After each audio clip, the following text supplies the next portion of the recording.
नमस्कार और आप देख रहे हैं पल पल। किसानों के रोड मैप को दिल्ली पुलिस ने मंजूरी दे दी है। 26 जनवरी को दिल्ली में 3 जगहों पर ट्रैक्टर रैली निकाली जाएगी।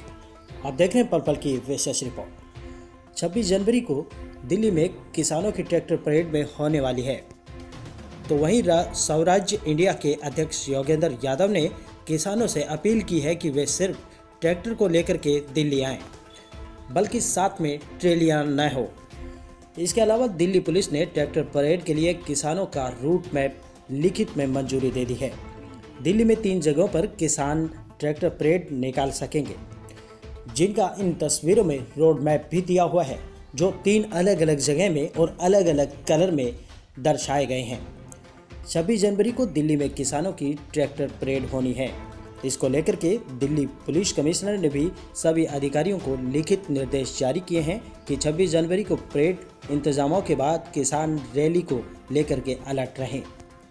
परेड के बाद किसान ट्रैक्टर रैली के दौरान लॉ एंड ऑर्डर की व्यवस्था बनाए रखने के लिए अलर्ट भी रहना होगा, क्योंकि हम कुछ देर पहले आपको बता रहे थे कि दिल्ली पुलिस की बैठक के बाद स्वराज्य इंडिया के योगेंद्र यादव ने कहा था कि आज दिल्ली पुलिस के अधिकारियों के साथ एक छोटी सी बैठक हुई।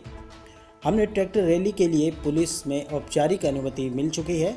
जैसा कि मैंने पहले ही बताया था कि किसान गणतंत्र परेड 26 जनवरी को शांतिपूर्ण तरीके से होगी।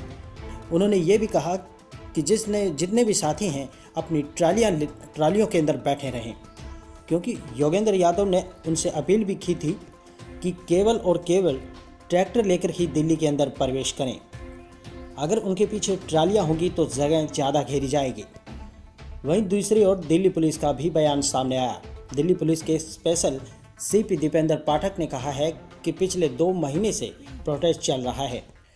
ट्रैक्टर रैली को लेकर के किसानों के साथ 5 से 6 बार बातचीत हुई है और हमने अपील की थी कि गणतंत्र दिवस के समारोह में कोई गड़बड़ी न होने पाए। दिल्ली में 3 जगहों पर किसानों को ट्रैक्टर रैली की इजाज़त दी गई है। इनमें से आपको बता दें कि सिद्धू बॉर्डर है, टिकरी बॉर्डर है और गाजीपुर बॉर्डर, ये तीनों शामिल हैं। वहीं दीपेंद्र पाठक ने कहा कि हमें कई इंटेलिजेंसी इनपुट भी मिले हैं, जिनसे इस ट्रैक्टर रैली को डिस्टर्ब करने की साजिश भी रची जा रही है। पाकिस्तान की तरफ से 308 ट्विटर हैंडल बनाए गए हैं ताकि ट्रैक्टर परेड को डिस्टर्ब किया जा सके। आपको बता दें कि शनिवार को दिल्ली पुलिस और हरियाणा पुलिस के बीच में बैठक के बाद किसानों को 26 जनवरी परेड में निकालने की अनुमति दे दी गई थी। वहीं आज दिल्ली पुलिस ने ट्रैक्टर परेड के रूट को भी मंजूरी दी है।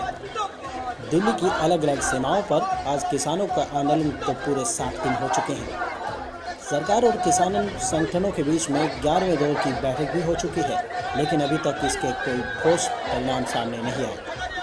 हालांकि सरकार ने तीनों कृषि कानूनों पर अस्थायी रोक का प्रस्ताव किसानों को दिया था, जिसे उन्होंने पूरी तरह से खारिज कर दिया। इससे पहले सुप्रीम कोर्ट पहले ही तीनों जो कृषि कानून हैं उनके अमल पर अस्थायी तौर पर रोक लगा चुकी है। इसके साथ ही कोर्ट ने गतिरोध दूर करने के लिए एक कमेटी का गठन भी किया था। किसानों ने कोर्ट द्वारा बनाई गई कमेटी के सामने पेश होने से भी इनकार कर दिया। इस रैली में सिद्धू बॉर्डर पर हज़ारों ट्रैक्टर पहुंच रहे हैं। इसके अलावा कहीं 75 किलोमीटर तो कहीं 100 किलोमीटर का रास्ता भी तय किया जाएगा।